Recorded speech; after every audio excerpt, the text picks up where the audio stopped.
May 14, 2022, was supposed to be a night of celebration for teenagers in Shelton, Connecticut. The party, filled with students from Fairfield Prep and St. Joseph High, was typical, until it wasn't. Among them was 17-year-old Jimmy McGrath, a standout lacrosse player with a bright future. As the night wore on, a disagreement exploded into a violent brawl outside. Chaos erupted, shouts, fists, and confusion as about 25 teens clashed on the lawn. In the melee, Jimmy was stabbed once in the chest, a wound that pierced his heart. Panic set in as friends realized the gravity of his injury. Emergency services arrived, but it was too late. Jimmy McGrath was gone. The tragedy sent shockwaves through the community, leaving Fairfield Prep and local families in mourning. A promising life was lost in seconds, and the question echoed: how could a party end in such violence? The community was left reeling, searching for answers in the aftermath. The night that began with laughter ended in heartbreak. Police quickly identified Raul Valle, a 16-year-old from St. Joseph High, as the suspect. Valle had no history of violence, just another teen caught in chaos. Witnesses described a fight between rival school students that spiraled out of control. Valle, feeling overwhelmed, was handed a knife by a friend as the brawl intensified. Surrounded and scared, he swung the knife to defend himself. In that moment, he fatally stabbed Jimmy McGrath. Valle was arrested and charged, his life forever changed. The prosecution saw a deadly overreaction. The defense claimed self-defense. Two young lives collided in tragedy, setting the stage for a high-stakes trial. The community braced for a legal battle that would test the limits of justice and forgiveness. 3 years later, Raul Valle stood trial for murder, manslaughter, and assault. The prosecution argued Valle knowingly used a deadly weapon, turning a fistfight fatal. They pointed to the medical evidence, a single, precise stab wound to the heart.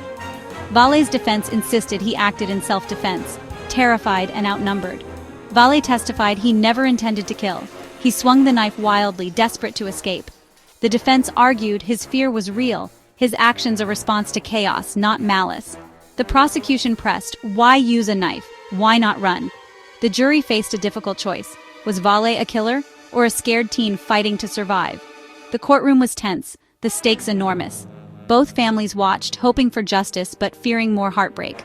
The verdict would hinge on a single question: was it self-defense or reckless violence?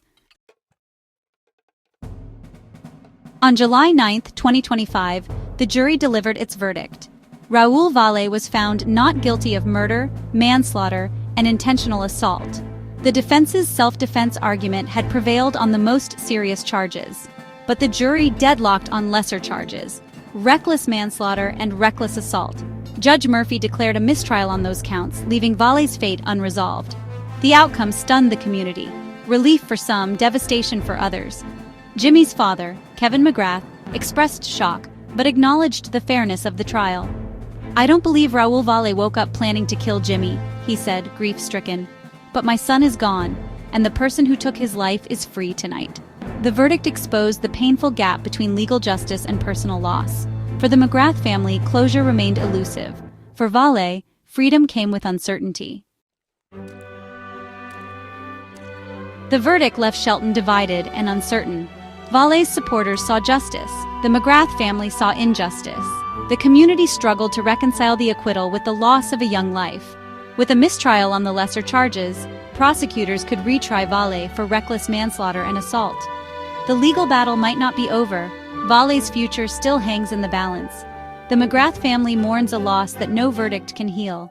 The Valle family waits, hoping for closure. The tragedy remains a stark reminder of how quickly lives can be shattered. Justice, for many, still feels out of reach. The search for answers and healing continues.